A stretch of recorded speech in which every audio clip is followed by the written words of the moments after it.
Salut, c'est Trado. Voilà mon commentaire pour la séance de demain, mercredi 14 octobre. Bien, encore une très belle journée pour l'or et encore un record historique qui saute en clôture. Magnifique.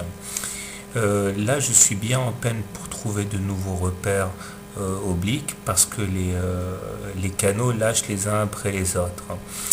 Donc tout d'abord le grand canal bleu qui a été vaincu de haute lutte est maintenant défunt. Bye bye le canal bleu.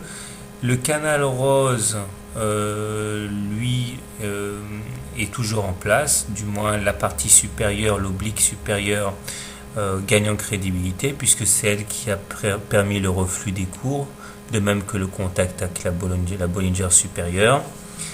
Je trace un canal noir dont je ne pense pas que la partie supérieure soit ralliée un jour, parce que ça impliquerait une augmentation vraiment phénoménale de l'or. Mais par contre, l'intérêt sera qu'en cas de cassure par le bas de ce canal, on aura une idée assez claire de ce qui pourrait arriver par la suite. Je maintiens par contre que la résistance de référence, ce sera les 1080. Ces 1080 risquent de nous poser des problèmes.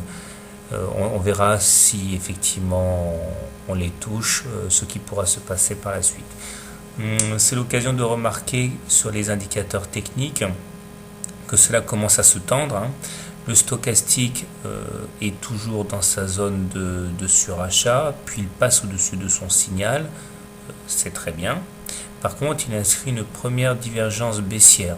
Comme on peut le voir, on a inscrit un plus haut sur les cours, mais qui n'a pas été accompagné d'un plus haut sur le stochastique, donc clairement une divergence baissière.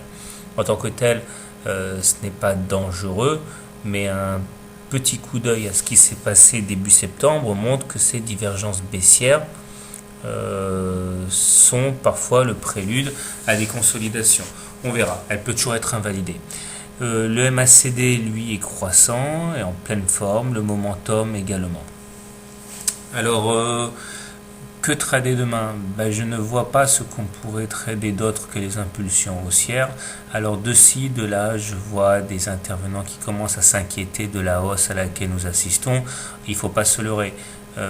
Nous sommes dans un T1 hebdo, c'est-à-dire, même qui est en train de déboucher sur un T2, c'est-à-dire que nous sommes au-dessus de la Bollinger supérieure. Je l'ai déjà dit à plusieurs reprises, dans ces situations, on a une sorte d'euphorie haussière qui fait que les hausses et les mouvements sont incontrôlables. D'autant plus que là, nous assistons à des rachats de stop-loss qui accélèrent la tendance. Autrement dit, tous ceux qui avaient spéculé à la baisse sont obligés de se racheter en vitesse et accélèrent le mouvement. Est-ce qu'il y aura consolidation bientôt? Évidemment. Et il faudra à ce moment-là prévoir au moins un retracement de 23 à 38% de la hausse précédente. Donc la consolidation va faire mal. C'est une évidence. Mais il serait fou d'anticiper la consolidation en shortant maintenant, en se mettant en face de ce raz-de-marée. Donc il n'y a rien d'autre à faire, je pense, que de privilégier les impulsions haussières. Il sera toujours temps, plus tard, de consolider et de favoriser les trades short. On verra à ce moment-là.